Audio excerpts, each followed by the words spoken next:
আসসালামু আলাইকুম রহমতুল্লাহ। কেমন আছেন বন্ধুরা? সবাই আশা করি ভালো আছেন, আর ভালো থাকেন এ দোয়া সকলের জন্য করি। একটি সুসংবাদ হলো, 15ই সেপ্টেম্বর থেকে শুরু হতে যাচ্ছে আমাদের তদবির ও রুকিয়া শিক্ষা কোর্স। যেই সমস্ত বন্ধুরা ভর্তি হতে আগ্রহী, ডিসপ্লেতে দেওয়া নাম্বারে যোগাযোগ করে ভর্তি হয়ে যাবেন ইনশাআল্লাহ।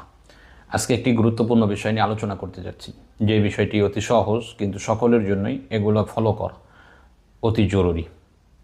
আজকের আলোচনার বিষয় হলো, আমরা যেই সমস্ত লোকেরা জিনের অথবা জাদুতে আক্রান্ত অথবা বদনজরে অথবা হিংসায় আক্রান্ত রুগীদের রুকিয়া করি, অনেক ক্ষেত্রেই দেখা যায় যে আমরা রুকিয়াগুলো করে রুগীর কোনো ফায়দা পাচ্ছি না। আসলে রুগীর কেন ফায়দা হয় না, উপকার হয় না, এটা নিয়ে কখনো আমরা গবেষণা করে দেখিনি। তো আজকের যেই কাজগুলো আমরা বলতেছি, এই কাজগুলো যদি করা যায় তাহলে অতি দ্রুতই আপনি রুকিয়া করে অধিকাংশ রুগীর ক্ষেত্রেই ফায়দা পাবেন ইনশাআল্লাহ। তাহলে দেরি না করে চলুন আগে বিষয়টা নিয়ে আলোচনা করি। রুকিয়া করার জন্য নীতি হলো, যেই ব্যক্তি রুকিয়া করবে তার মধ্যে কয়েকটি গুণ থাকা জরুরি। 1 নম্বর গুণ হলো, আল্লাহ তাআলার সাথে তার সম্পর্ক ভালো হতে হবে।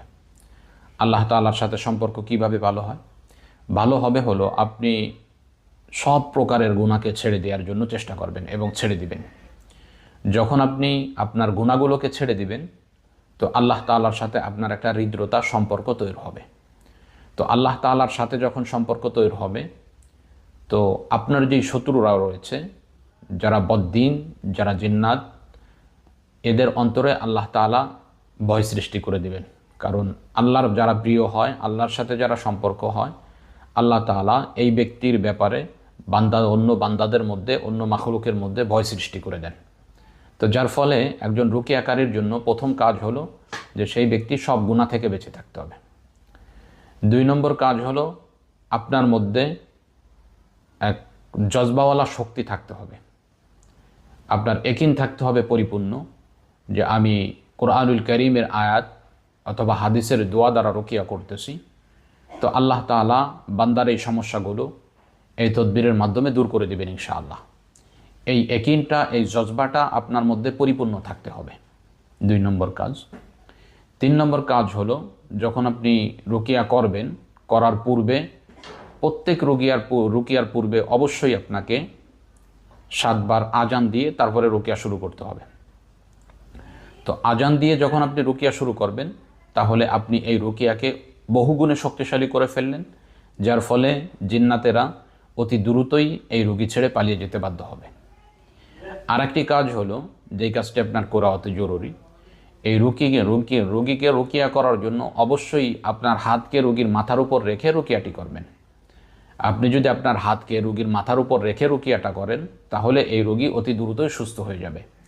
কাজগুলো অতি সহজ হওয়ার ফলে আমরা অধিকাংশ লোকেই এই বিষয়গুলোর উপর কোনো গুরুত্ব দেই না। গুরুত্ব না দেওয়ার ফলে অধিকাংশ রোগী আমাদের রুকিয়া করার পরেও সুস্থ হয় না। যেমন আমরা অনেকেই বক্সে রুকিয়া করি, রুগীর দ্বারের কাছেও যাই না, দূরে বসে রুকিয়া করতেছি, নিজে পড়তেছি অথবা অন্যের তা পাঠ চালিয়ে দিয়েছি।